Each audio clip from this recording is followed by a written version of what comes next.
Frères et sœurs, que la grâce et la paix de Dieu notre Père et de notre Seigneur Jésus-Christ soient notre partage au quotidien. Père, nous avons foi dans le fait que le fondement de ta parole est la vérité et que toutes les lois de ta justice sont éternelles.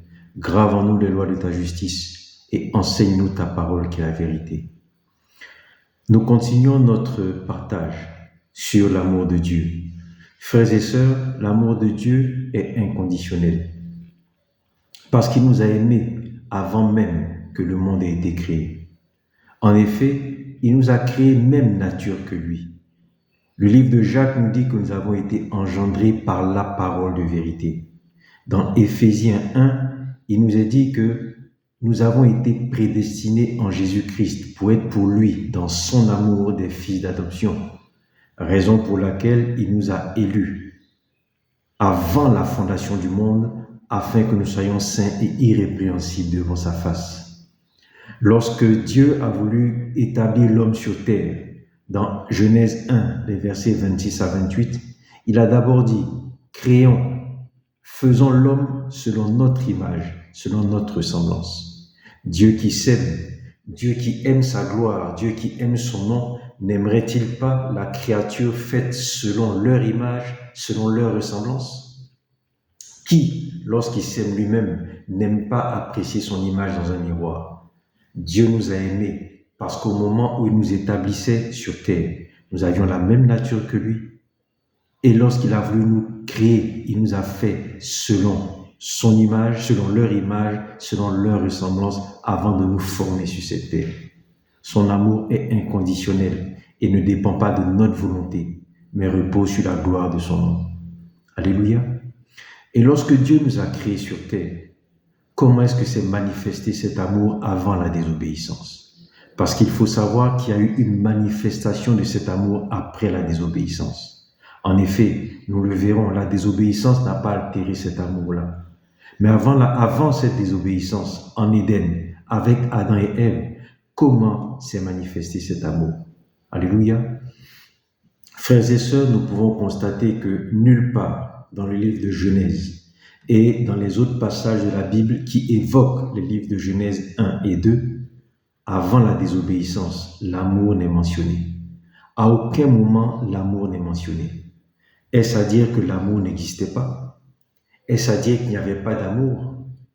Aucun passage, aucun verset de Genèse 1 et 2 avant la désobéissance ne mentionne l'amour, ne mentionne la nécessité de démontrer l'amour. L'amour n'est même pas évoqué, l'amour n'est pas prononcé. Est-ce à dire que l'amour n'existait pas? Bien au contraire, bien au contraire. L'amour nature de Dieu était aussi nature de l'homme, ayant été créé selon leur image et leur ressemblance. L'amour nature de Dieu était nature de l'homme. Et donc, l'homme et Dieu évoluaient dans un environnement d'amour. L'amour baignait, environnait la relation entre Dieu et l'homme. Pour bien caractériser ça, nous allons prendre le livre de Luc. Le livre de Luc qui nous relate l'histoire du fils prodigue qui a pris son héritage et qui est parti, et l'histoire du fils aîné. Parce que le livre de Luc 15, versets 25 à 32, relate l'histoire de deux fils. Le fils prodigue qui a pris son héritage et qui a quitté la maison du père, mais relate aussi l'histoire du fils aîné qui, lui, est resté auprès du père. Lorsque le fils prodigue est revenu après avoir dilapidé son héritage et que le père a organisé une cérémonie, qu'est-ce qui s'est passé? Le fils aîné qui, lui, était resté, la Bible nous dit dans le livre de Luc 15, versets 29 à 32, versets 28 à 32, le fils aîné se mit en colère et ne voulut pas entrer. Son père sortit et le pria d'entrer. Mais il répondit à son père, « Voici, il y a tant d'années que je te sers, sans avoir jamais transgressé tes ordres, et jamais tu ne m'as donné un chevreau pour que je me réjouisse avec mes amis. » Ici, le fils aîné demande clairement à son père, « Je suis resté auprès de toi, mais jamais tu n'as manifesté de signes d'affection et d'amour, comme tu le manifestes actuellement pour mon jeune frère, qui lui à dilapider l'héritage. Et lisons bien ce que le Père va répondre à son Fils. Verset 31. La réponse du Père au Fils aîné. Mon enfant, lui dit le Père, tu es toujours avec moi et tout ce que j'ai est à toi. Mon enfant, tu es toujours avec moi et tout ce que j'ai est à toi. Et pour bien comprendre le sens profond de cette réponse du Père, nous allons prendre un passage de Jean 16. C'est Jésus qui parle. Jean 16 au verset 15. Jésus parle et il dit, tout ce que le Père a est à moi. C'est pourquoi j'ai dit qu'il prend de ce qui est à moi et qu'il vous l'annoncera. Jésus nous parlait de l'Esprit Saint. Il nous parlait de ce que l'Esprit viendrait faire. Et dans Jean 16, verset 14, Jésus dit, le Saint-Esprit me glorifiera parce qu'il prendra de ce qui est à moi et vous l'annoncera. Et au verset 15, Jésus dit, tout ce que le Père a est à moi. Frères et sœurs, en Éden, dans l'amour, il n'y avait pas besoin que le Père démontre au Fils son amour. Et il n'y avait pas besoin qu'en retour, le Fils démontre au Père son amour. Il y avait une relation qui baignait dans l'amour, de sorte que tout ce qui était au Père était au Fils. Tout ce qui était au Père était au Fils. Voilà l'intimité de la relation qu'il y avait en Éden avant la désobéissance.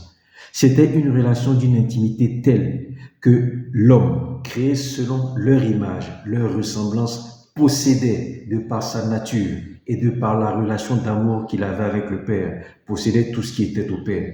Il n'était pas besoin que le Père démontrât.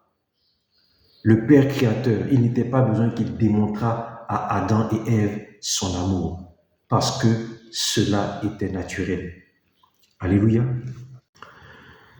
Et nous savons que Jésus-Christ, le Seigneur, notre Sauveur, appelé dans 1 Corinthiens 15 au verset 45, le dernier Adam, est venu pour rétablir toutes choses. Mais lorsque Christ est venu en tant que Fils de Dieu, qu'est-ce que Christ nous dit?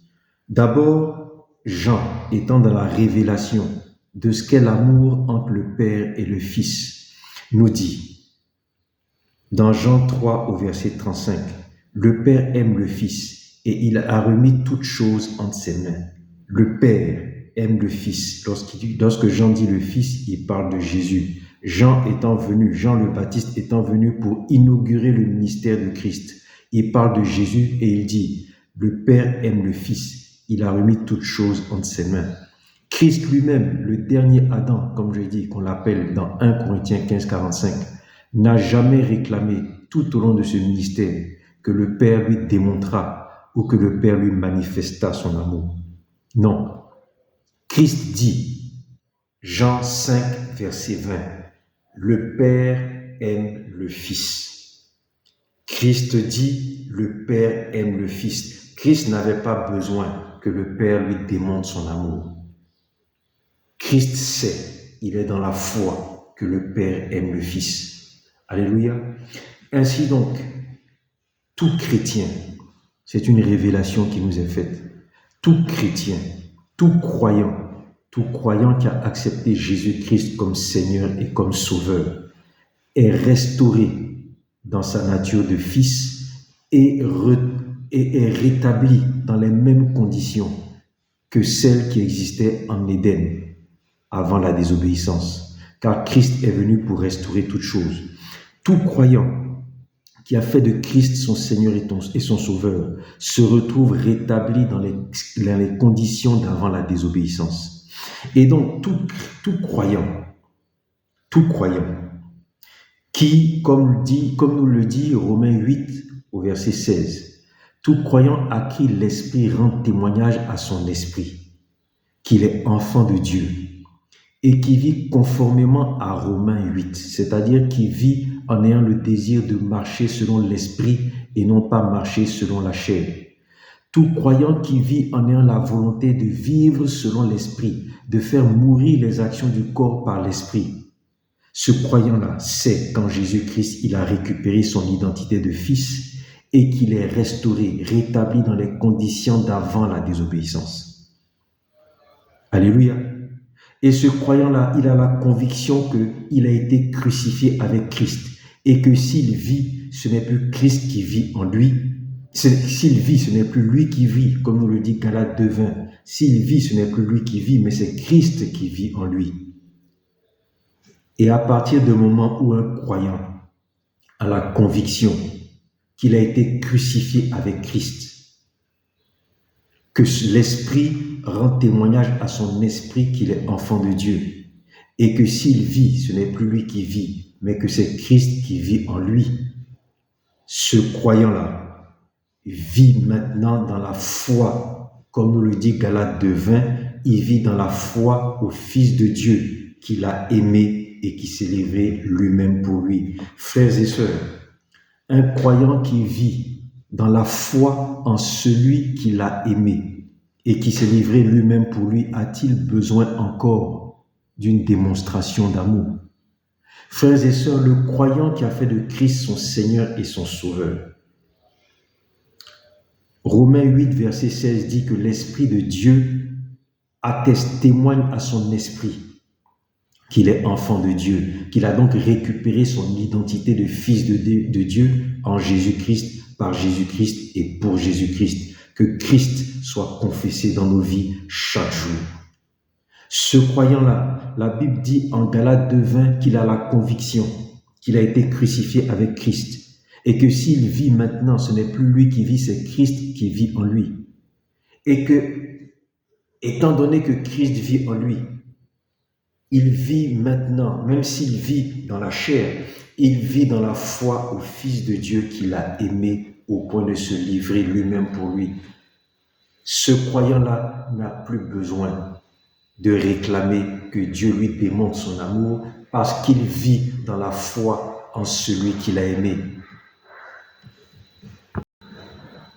Et nous rentrons là encore dans un autre niveau de révélation que nous donne la parole.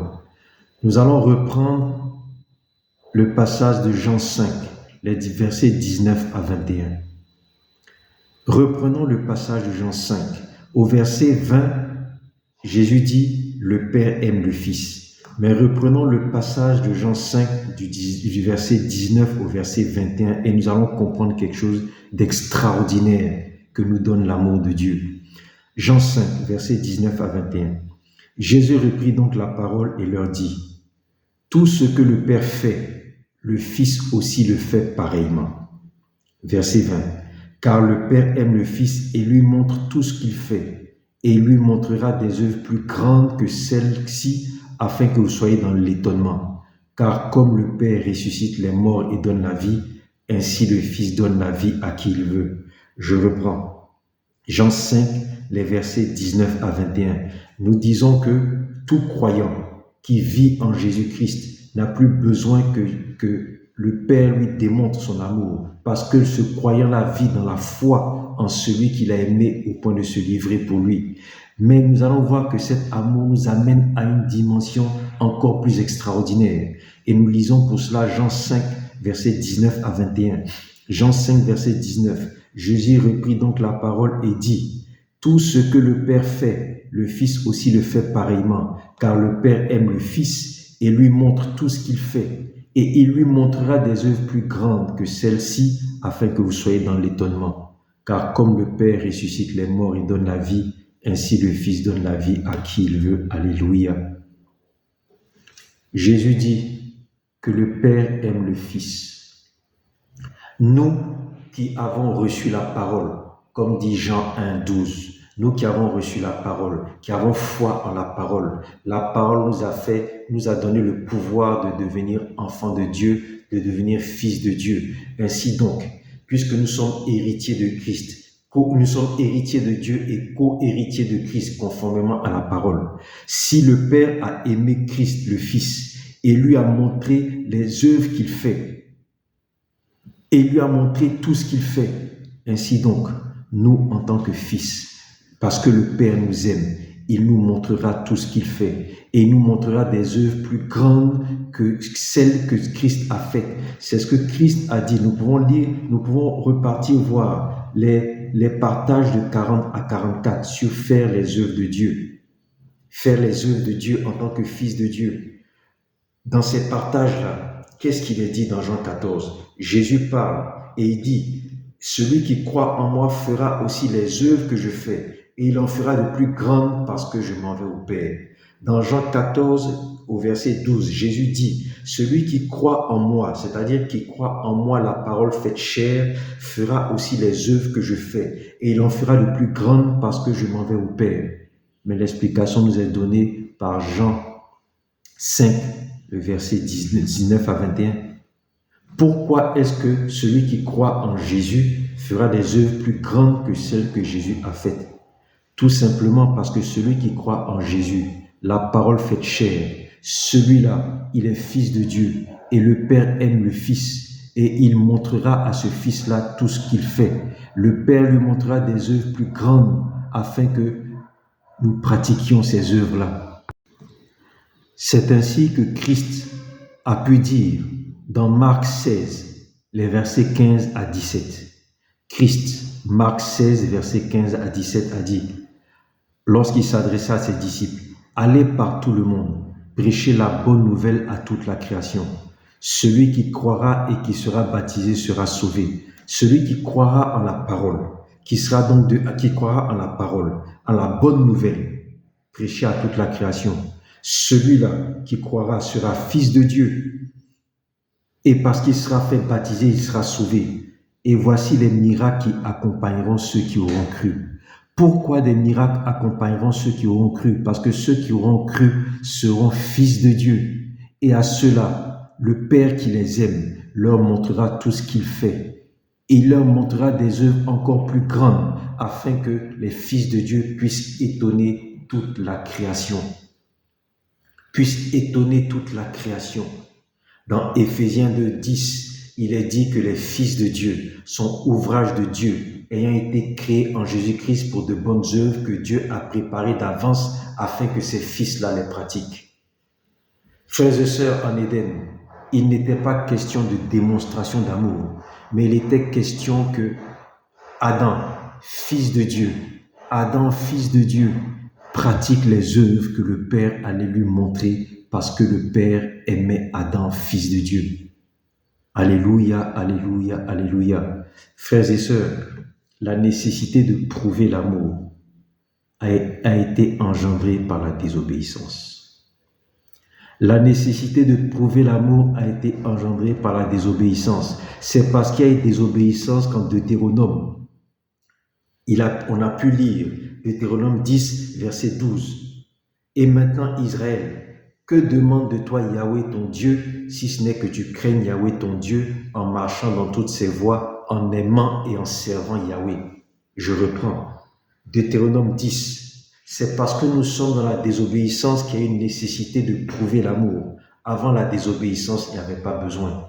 Et dans cette preuve-là, nous avons Deutéronome 10, où Moïse s'adresse au peuple d'Israël de la part de Dieu en disant, maintenant Israël, que demande de toi Yahweh ton Dieu, si ce n'est que tu craignes Yahweh ton Dieu, en marchant dans toutes ses voies et en aimant et en servant Yahweh.